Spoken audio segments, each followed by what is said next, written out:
Професори и студенти од Архитектонскиот факултет при Универзитетот Свети Кирил и Методи од Скопје го посетија собранието. Дојдоа, како што рекоа, да научат за архитектурата и мистериозните длабочини во резбата во кабинетот на председателот на собранието, сала во Длаборез, како и во салите Струшка и Охридска. Трите сали имаат посебни вредности, како во архитектонски, така и во дизајнерска смисла, рече за Собранискиот канал професорот Митко Хаджипулија. Вели, во нив има вредности што длабоко го допираат нашиот културен круг и ова не се гледа само локално и во краток временски период, туку многу подлабоко. Салата Длаборез, например, и темите што ја обединуваат како таква, представуваат кохерентен, културен и формален јазик. Длаборезот и темите кои што ги обединуваат Длаборезот како таков, представуваат еден кохерентен, културолошки, формален јазик. Јазик, значи, кога велам длабоко, тука мислам од антика, преку средниот век, Византија, до денес.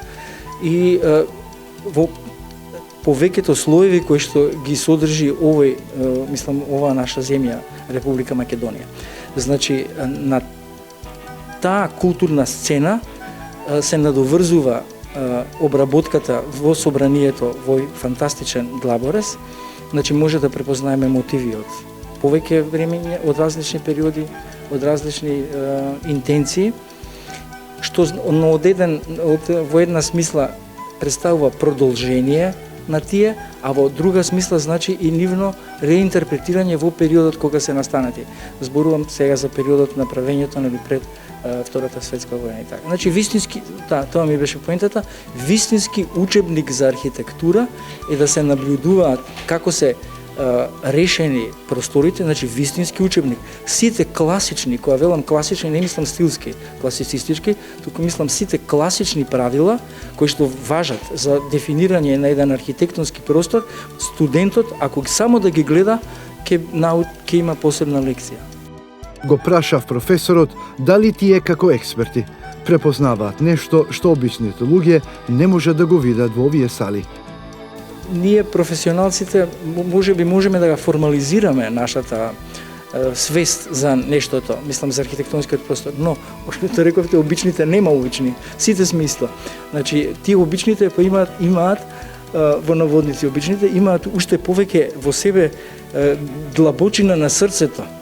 И вие, другите во наводници обичните, го гледате тоа со срцето и уште повеќе гледате од овие другиве кои што може би тоа го формализираме.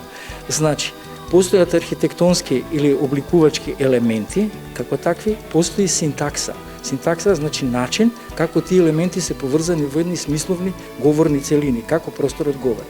Значи, тоа се правила кои што се многу класични.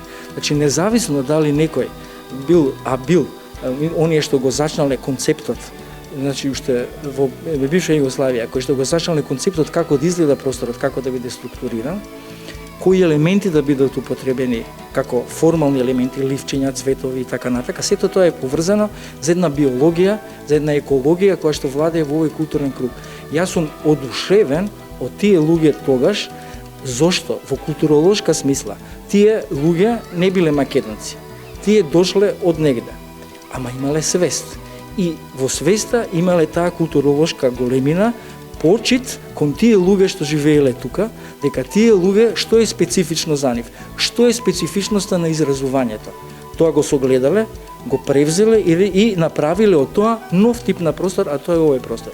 Значи, тие луѓе сакале да направат некој континуитет со длабокиот слој на битијноста на народот кој што живеел тука. И затоа се ангажирани после тоа нормално копаничари кои што се локални. Студентите ги документираа просториите, ги цртаа прецизно и ги документираа во техничка смисла. Сега следат анализи за да се види кои се тие вредности вградени во нив. Во собранието во Македонија ние имаме во овие неколку простори и во целината, но во овие неколку простори особено, имаме практично учебник за архитектура. Само треба да наведнеме глава, сите, тука мислам ние, наставниците, да наведнеме глава студентите и да дојдеме, да се поклониме и да научиме, да речеме што е ова што сака да ни го каже.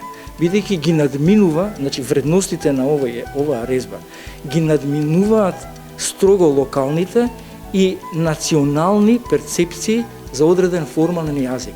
Така да со ова богатство ние влегуваме на ниво на светско културно наследство. А наша, мислам, обврска се подразбира дека тие ќе бидат дел и од архивирањето и потребите на собранието, мислам тоа. Затоа што студентите не се надвор од собранието, како што собранието не може да биде надвор од студентите како свој народ, мислам, гласачи. Да. Посетата уште еднаш покажа дека собранието не е само институција, туку и жив учебник по архитектура, во кој просторот зборува, а останува на нас да го слушнеме.